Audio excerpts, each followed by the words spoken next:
Halo sehat, info kesehatan berbasis ilmiah dari hasil riset, review tim medis, dan juga dokter. Jangan lupa subscribe.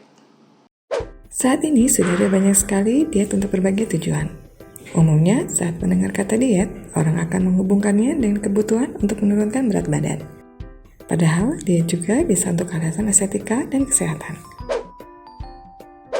Setiap orang berbeda kondisi tubuh dan kebutuhannya. Ini sebabnya diet tidak bisa dikerucutkan hanya menjadi satu jenis yang cocok untuk semua. Apa yang baik untuk kita belum tentu baik untuk orang lain.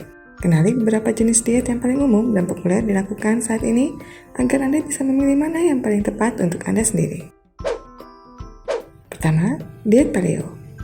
Diet jenis ini mengatakan bahwa kita harus makan dengan cara nenek moyang kita sebelum agrikultur dikembangkan.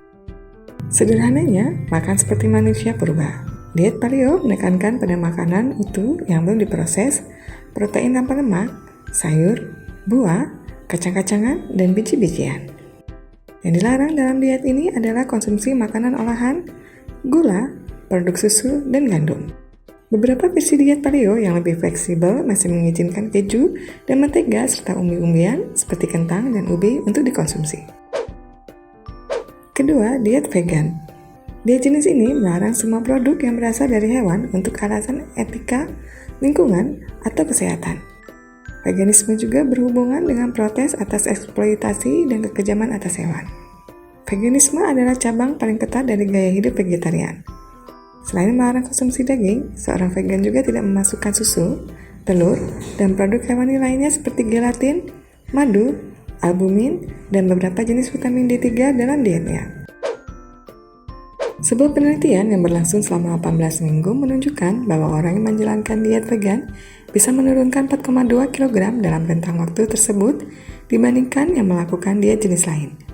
Kekurangan diet ini adalah karena diet vegan sepenuhnya melarang konsumsi produk makanan hewani, maka pelakunya bisa kekurangan beberapa nutrisi termasuk vitamin B12, vitamin D, iodin, zat besi, kalsium, zinc, dan asam lemak omega 3. Ketiga, diet keto. Pada dasarnya, diet ini memanfaatkan asupan lemak tinggi dan protein dalam jumlah biasa. Namun, sangat rendah karbohidrat untuk tujuan menurunkan berat badan dan menambah massa otot. Diet keto melarang makanan olahan seperti roti putih, nasi putih, dan minuman manis.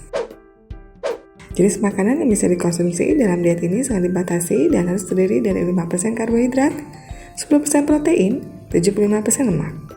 Banyak pelaku diet keto mengalami penurunan berat badan secara cepat tanpa harus berhenti mengonsumsi makanan kesukaan mereka seperti daging dan mentega.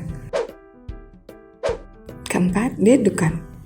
Diet ini tidak berdasarkan penelitian ilmiah, namun lebih ke arah strategi. Perencanaan dalam diet ini sangat terstruktur, sehingga mungkin tidak cocok untuk beberapa orang. Diet Dukan memanfaatkan protein tinggi dan karbohidrat rendah untuk tujuan menurunkan berat badan. Diet Dukan dilakukan dalam 4 tahap, 2 tahap penurunan berat badan, dan 2 tahap untuk menjaga berat tetap ideal.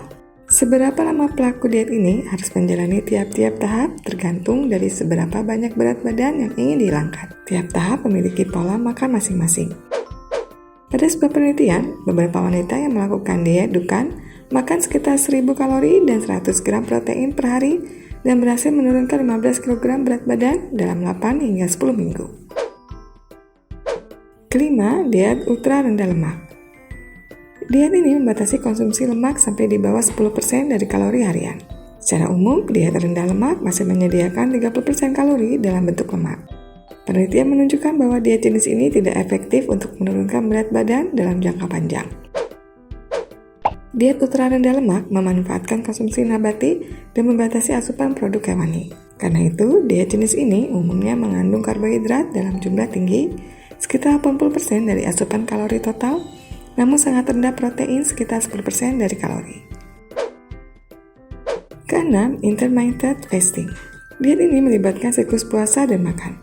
Tidak seperti jenis diet lain yang membatasi asupan makanan, intermittent fasting mengatur kapan Anda boleh makan. Karena itu, ia lebih cenderung berbentuk pola makan dibandingkan diet. Cara paling populer untuk melakukan intermittent fasting adalah metode 16 jam atau 8 jam. Tidak ada sarapan dan membatasi waktu makan dalam satu hari sebanyak 8 jam dan sisanya 16 jam berpuasa. Metode makan berhenti makan. Dalam 1 minggu ada 1 atau 2 hari yang digunakan untuk berpuasa selama 24 jam, namun tidak berurutan. Diet 5:2. Pada 2 hari yang berurutan dalam seminggu, asupan makanan dibatasi sebanyak 500-600 kalori saja. Sisa 5 hari berikutnya tidak ada batasan. Diet warrior.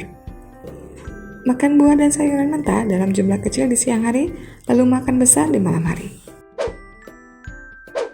Intermittent fasting umumnya sangat sukses digunakan untuk program penurunan berat badan. Pola makan ini terbukti bisa menurunkan berat sebanyak 3-8% dalam waktu 3-24 minggu. Meskipun intermittent fasting termasuk aman untuk mereka yang tubuhnya sehat dan cukup mendapat nutrisi, namun tidak semua orang boleh menjalankannya. Penelitian menunjukkan pola makan seperti ini kurang bermanfaat bagi wanita dibandingkan pria.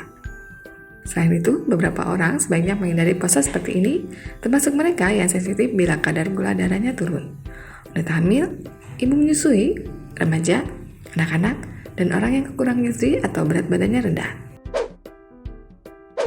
Demikianlah pembahasan mengenai jenis diet yang paling populer dan cara melakukannya. Sebelum melakukan diet, ada baiknya berkonsultasi dengan ahli gizi untuk mendapatkan saran terbaik mengenai jenis diet yang cocok untuk Anda jalankan. Jika Anda memiliki pertanyaan seputar topik ini, silakan tulis di kolom komentar. Info yang kami berikan telah melalui validitas informasi kesehatan yang aktual dengan pendekatan ilmiah, direview tenaga ahli dan dokter. Jangan sampai Anda melewatkan info kesehatan yang krusial dan mungkin dapat menyelamatkan keluarga dan teman kita. Jangan lupa subscribe dan nyalakan lonceng notifikasi agar tidak ketinggalan info dari Halo Sehat.